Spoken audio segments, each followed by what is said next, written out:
Narration করার জন্য তোমাকে টেন্স, তারপর হচ্ছে পার্সন, ওইগুলোর পাশাপাশি তোমাকে সেন্টেন্স সম্পর্কে একটা পূর্ণাঙ্গ ধারণা থাকতে হবে। তোমাকে বাক্যগুলো দেখে বুঝতে হবে যে এটা কোন সেন্টেন্সে রয়েছে। তাহলে দেখো, অর্থ অনুসারে সেন্টেন্স হচ্ছে তোমার 5 প্রকার। আরেকটা হচ্ছে দেখো, গঠন অনুসারে সেন্টেন্স হচ্ছে 3 প্রকার।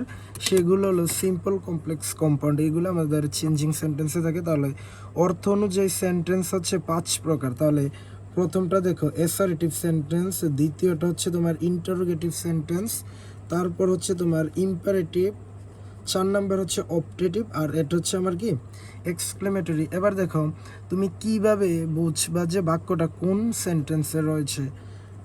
এটা আমরা দেখো একদম শেষ থেকে শুরু করে বাক্যের মধ্যে আশ্চর্যবোধক চিহ্ন থাকলে বুঝবো যে এটা এক্সক্লেমেটরি সেন্টেন্সে রয়েছে। তারপর অপটেটিভ, দেখো অপটেটিভটা হচ্ছে বাক্যের মধ্যে তোমার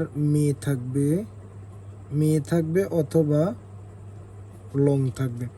ইম্পারেটিভ শুরু হয় ভার্ব দ্বারা। দেখো বাক্যের শুরুতে তোমার ভার্ব থাকবে, ভার্ব প্লাস বাকি অংশ, লং প্লাস বাকি অংশ, আর এটা হচ্ছে তোমার প্রশ্ন সেন্টেন্সটার মধ্যে এক্সক্লেমেশন চিহ্ন থাকবে। তারপর ইন্টারোগেটিভ বাক্যটা ডাব্লিউএস কোশ্চেন দ্বারা শুরু হবে অথবা অক্সিলারি ভার্ব দ্বারা শুরু হবে।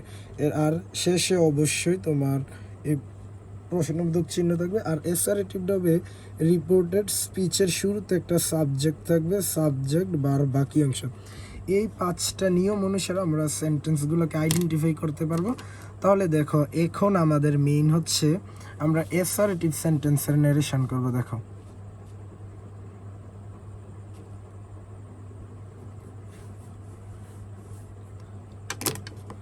এখন আমরা করব অ্যাসার্টিভ সেন্টেন্সের নারেশন।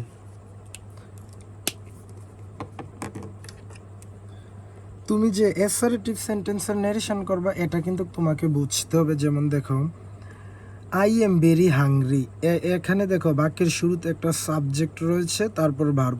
দেখো এখানেও শুরুতে সাবজেক্ট রয়েছে।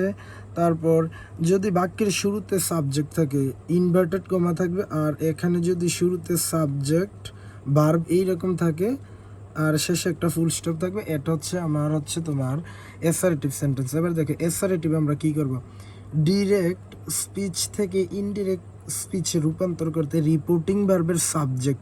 তাহলে এখানে দেখো আমাদের সাবজেক্ট যেটা থাকবে সেটাই বসবে। যেমন দ্য পুরম্যান, এখানে দেখো দ্য পুরম্যান বসেছে। তারপর হচ্ছে তোমার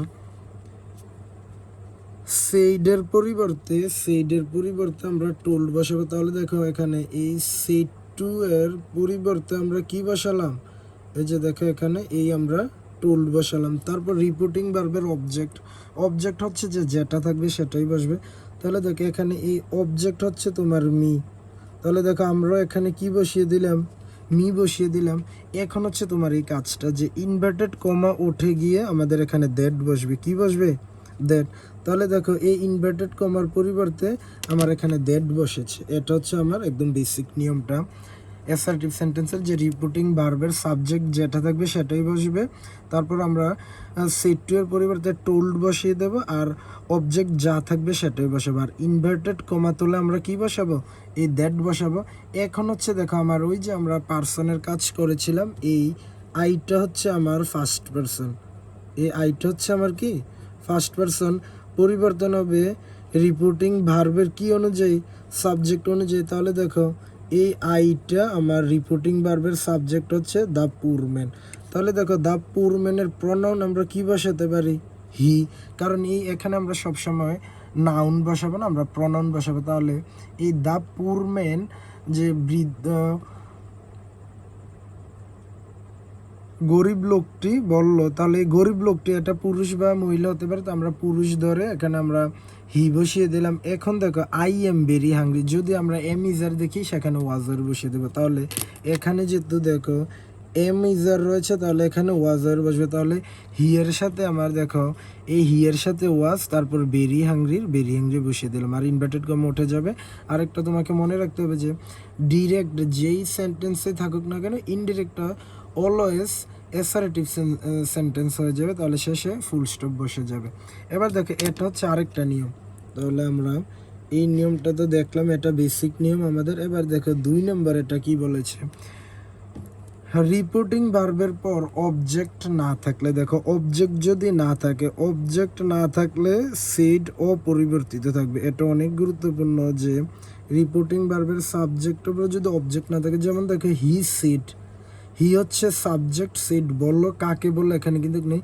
সেক্ষেত্রে দেখো এখানে সেইডের কিন্তু সেইডে রয়েছে, এই যে দেখো এখানে সেইডের সেড রয়েছে, হি সেড। আর কমা যেহেতু আই এম পোর, এটা দেখতে বোঝা যায় যে এটা হচ্ছে অ্যাসার্টিভ সেন্টেন্স। সেক্ষেত্রে ইনভার্টেড কমা তোলে আমরা এখানে দ্যাট বসিয়ে দিলাম। আই ফার্স্ট পারসন ধরবে তোমার সাবজেক্ট অনুযায়ী, সাবজেক্ট হি, হি এর আমরা হি বসিয়ে দিলাম। আর এখানে যেহেতু এম ইজার রয়েছে তাহলে হি এর সাথে ওয়াজ বসবে আর পুরের পুর।